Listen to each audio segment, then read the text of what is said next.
दोस्तों, आज जो कहानी हम आपके लिए लेकर आए हैं वो बेहद ही दर्दनाक लव ट्रायंगल है। आज की कहानी शुरू होती है केरल के कोच्चि की मारिया मोनिका सुसाईराज से, जो कि एक कन्नड़ फिल्म अभिनेत्री थी। इन्होंने 2002 में कन्नड़ फिल्म जूट से अपने करियर की शुरुआत की थी, लेकिन मारिया को बॉलीवुड में करियर बनाना था, इसलिए 2007 में मारिया मुंबई आ गई। पर उसे ये नहीं पता था कि उसकी मुसीबतें अभी बढ़ने वाली हैं, क्योंकि मारिया को हिंदी कम आती थी। इसलिए वो जहाँ भी ऑडिशन देती, लोग उसे ये कहकर रिजेक्ट कर देते थे कि उसे हिंदी नहीं आती और उनको अच्छी हिंदी बोलने वाली एक्ट्रेस चाहिए। दोस्तों, फिल्मों में अलग अलग किरदार के लिए अलग अलग एक्टर्स को चुनने की जिम्मेदारी प्रोडक्शन हाउस की कास्टिंग टीम पे होती है। ऐसे ही एक प्रोडक्शन हाउस से नीरज ग्रोवर जुड़े हुए थे।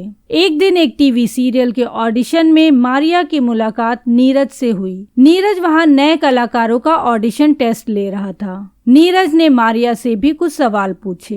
हिंदी में सवाल होने के कारण मारिया सही से जवाब नहीं दे पा रही थी। नीरज ने कहा, मारिया, यहाँ हमें ऐसा व्यक्ति चाहिए जो हिंदी बेहतर ढंग से बोल सके, क्योंकि यह प्रोग्राम हिंदी में है। अगर हमें इंग्लिश के लिए किसी कलाकार की जरूरत पड़ी तो हम आपसे जरूर कांटेक्ट करेंगे। इसके बाद नीरज मारिया को बाहर जाने को बोलता है, पर नीरज की बातों से मारिया के अंदर एक नई उम्मीद जग गई थी। इतने सारे रिजेक्शन के बाद किसी ने तो उसे दोबारा मौका देने की बात कही थी, इसलिए वो नीरज का नंबर ले लेती है। कुछ दिन के बाद मारिया ने काम के सिलसिले में नीरज को फोन किया और धीरे धीरे उनकी ये बातचीत दोस्ती में बदल गई। उसके बाद दोनों के बीच मुलाकातों का दौर शुरू हुआ, जिसके बाद उनके बीच प्यार हो जाता है। मारिया का एक और प्रेमी कोच्चि में भी था, जिसका नाम था जेरोम मैथ्यू। जेरोम और मारिया बचपन से एक ही स्कूल में पढ़ते थे। कॉलेज में गए तब भी साथ रहे,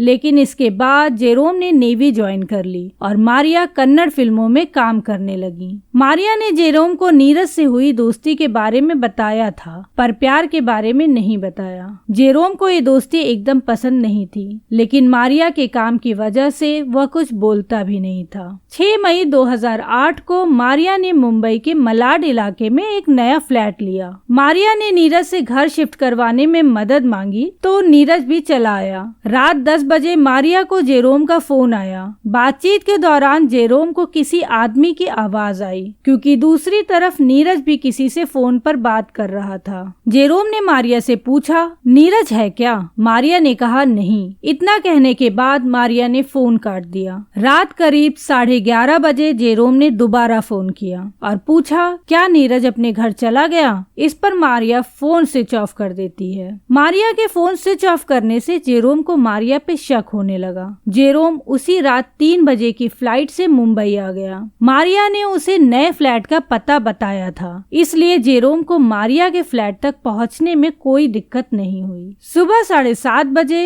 जेरोम मारिया के नए फ्लैट की डोर बेल बजाता है। मारिया को लगा शायद वॉचमैन आया होगा।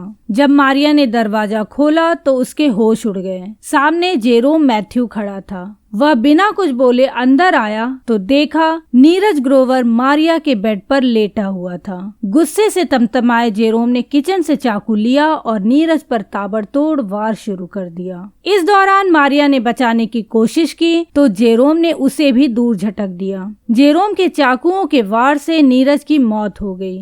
जेरोम का गुस्सा जब शांत हुआ तब दोनों यह सोचने लगे कि अब इस लाश को कैसे छिपाया जाए। मारिया ने अपने दोस्त जीतेश से उसकी सेंट्रो कार ली और जेरोम के साथ मलाड के हाइपर सिटी मॉल गई और वहां से 3 बड़े एयर बैग के साथ एक बड़ा चाकू खरीदा और अगले 1 घंटे में लाश के छोटे छोटे करीब 300 टुकड़े कर दिए। फिर उसे 3 बैग में डालकर कार में रख दिया। उसके बाद दोनों लाश को ठिकाने लगाने के लिए घर से निकल गए। शाम के करीब 7 बजे वो लोग पालघर जिले के मनोर पहुंचे। फिर वहां एक सुनसान जगह देखकर गाड़ी से बैग उतारा और उस पर पेट्रोल डालकर आग लगा दी। जब उन्हें लगा कि लाश पूरी तरह से जल चुकी है तो वो लोग वहां से घर के लिए लौट गए। अगले दिन जेरोम ने मुंबई से कोच्चि की फ्लाइट पकड़ी और वापस कोच्चि आ गया। जब नीरज 8 और 9 मई को ऑफिस नहीं पहुंचा तो दोस्तों ने उसे फोन लगाया। फोन स्विच ऑफ आ रहा था। फिर दोस्तों ने मारिया को फोन लगाया तो उसने कहा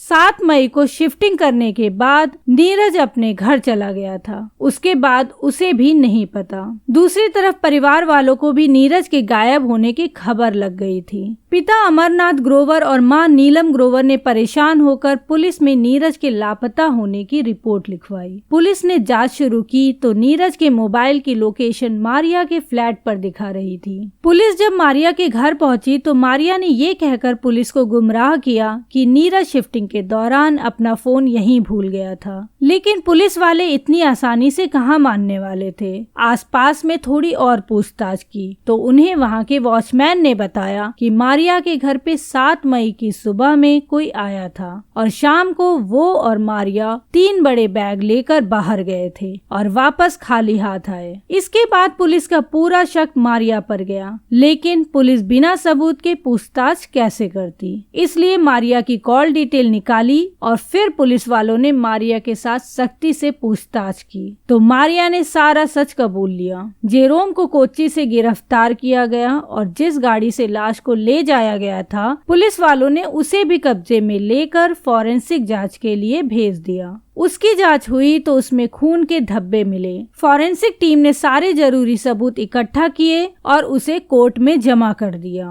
मारिया और जेरोम की गिरफ्तारी के बाद मुंबई सेशन कोर्ट में सुनवाई शुरू हुई। मारिया ने अदालत के सामने अपना गुनाह तो कबूल लिया, लेकिन खुद को ही विक्टिम बता दिया। मारिया ने कहा, मैंने कुछ नहीं किया। जेरोम और नीरज की लड़ाई के दौरान मैंने बचाने की कोशिश की। जेरोम ने मुझे भी मार देने की धमकी दी थी, इसलिए मैं पीछे हट गई। 11 जुलाई 2011 को कोर्ट ने जेरोम को कत्ल का दोषी मानते हुए 10 साल की सजा सुनाई और मारिया को सबूत मिटाने का दोषी मानते हुए 3 साल की सजा सुनाई। जिस दिन सजा सुनाई गई उसी दिन मारिया बाहर आ गई, क्योंकि उसने 3 साल से अधिक वक्त जेल में बिता लिया था। दोस्तों, ये थी हमारी आज की कहानी।